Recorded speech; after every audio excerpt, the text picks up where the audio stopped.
what's up, people? It's Nar Williams. It's Wednesday, February 27th. This is In Place News LiTE for vlogs, blogs, and players. Player.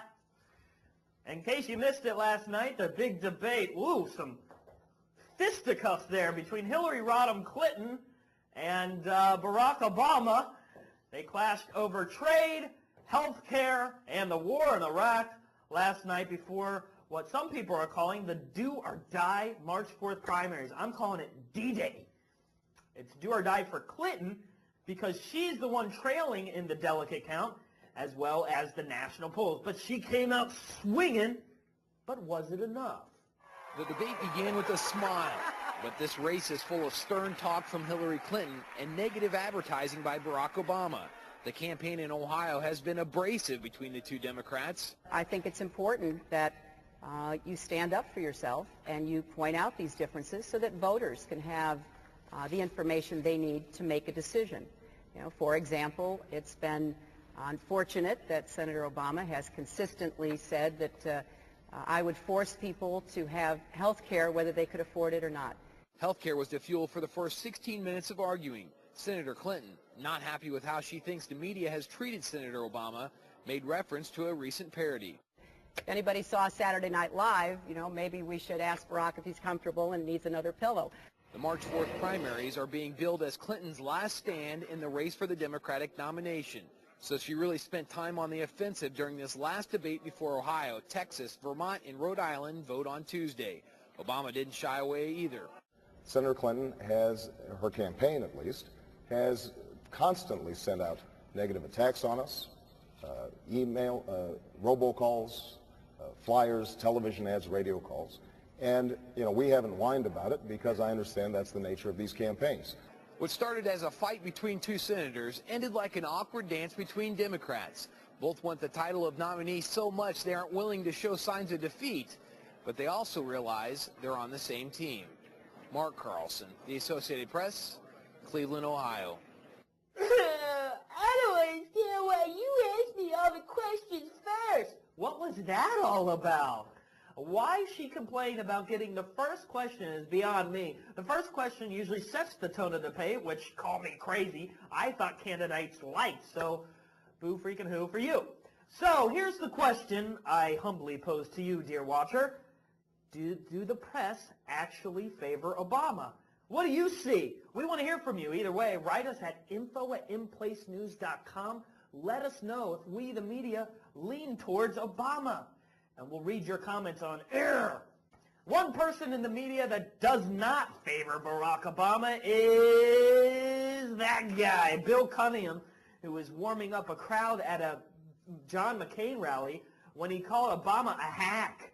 He threw around Barack's name as if to somehow align him with Saddam Hussein. Now, how did that turn out for you, Bill? Not too well.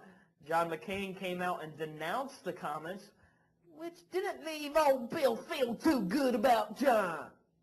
John McCain is denouncing this. It's going to be Barack Hussein Obama's peel the bark off Barack Hussein Obama and maybe start covering Barack Hussein Obama. The comments of a radio talk show host who, while warming up an Ohio campaign crowd, referred repeatedly to Barack Hussein Obama. Host Bill Cunningham went on to call the Democratic presidential candidate a hack Chicago-style politician. Those comments prompted an apology from Senator John McCain, who says he wasn't even in the building when Cunningham made the remarks. I will take responsibility, and any offense that was inflicted, I apologize for. I will take that responsibility, and I in no way would countenance such comments about anyone, much less my two opponents. Obama's middle name is, in fact, Hussein, but critics believe Cunningham was using the name to negatively associate Obama with the name that Iraq's dictator once held. Tim McGuire, The Associated Press. Cunningham later pulled his endorsement from McCain, saying McCain, quote, threw me under the bus. You are a douchebag. You know what? You've just proven the point that your endorsement was not about McCain's policy, about his record, or about his ideology. It was about being a right-wing loyalist and nothing else. Get off the radio, go suck on Karl Rove's tit, you dork. All right. This is fun. I love this. Frantic calls to 911 after a girl fight broke out between an Arizona school bus driver, the driver's daughter, and another student. The incident was all captured on a bus videotape. We're going to show you in a second. And if there was another camera angle, it would have made it to WWE's Raw. Or not. A frightened student calls for help after a violent fight breaks out on his school bus. Police say the driver confronted a 15-year-old female student who demanded to be let off the school bus. The driver's 16-year-old daughter then jumped in when her mother and the teen began pushing and yelling at each other in the aisle. Our bus driver just got in a fist fight with a student, and there's no police on the scene. I don't know why. There's hundreds and hundreds of parents here, like cars everywhere. I just want some authority here to clear this up so I can go home. Okay, got in a fight with a student on the bus?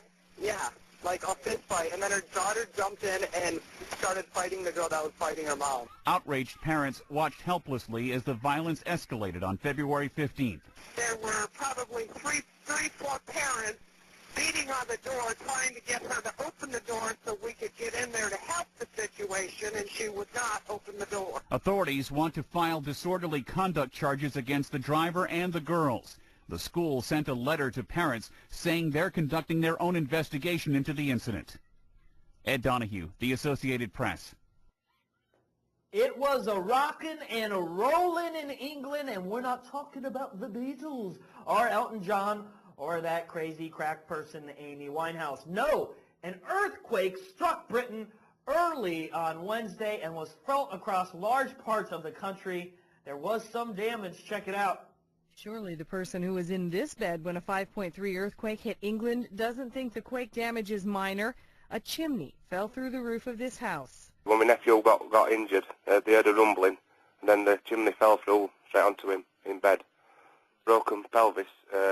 They'll have an operation sometime this morning. The quake hit around 1 in the morning, about 125 miles north of London. It is the largest quake to hit Britain in more than 2 decades.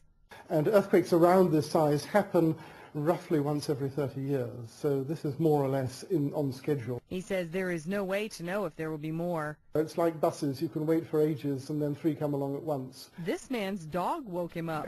He jumped onto me, onto my face. I've got a little shih tzu. And he was trembling. Police say the quake caused some minor damage to homes. Judy Boysha, The Associated Press.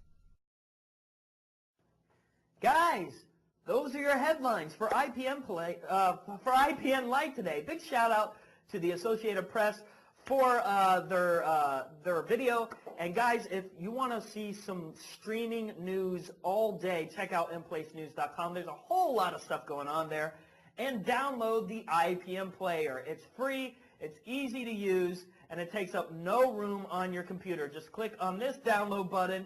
You'll get an icon on your desktop and a streaming window right there on your desktop to watch the news all day. It's super cool, see? And it's nutritious for you. We serve it to you daily. Subscribe to our videos on YouTube and head on over to iNPLACENEWS.com. Until tomorrow, kids, I'm Nar Williams. See you soon. This is AP News Minute. In sometimes testy exchanges, Barack Obama and Hillary Clinton took on health care, the war in Iraq, and NAFTA in Cleveland during last night's presidential debate before the critical March 4th Democratic primaries. Voters from Ohio, Texas, Vermont, and Rhode Island are set to weigh in next week on the race. Snowfall could reach records today in parts of New England. Maine, New Hampshire, and Vermont all are expected to be hit by the same snowstorm that pounded the Midwest, dumping more than a foot of powder on parts of Ohio. The strongest earthquake to hit Britain in 2 decades shook large parts of the country overnight.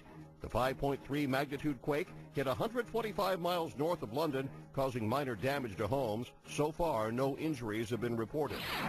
On the heels of their historic trip to North Korea, the New York Philharmonic headed to neighboring South Korea.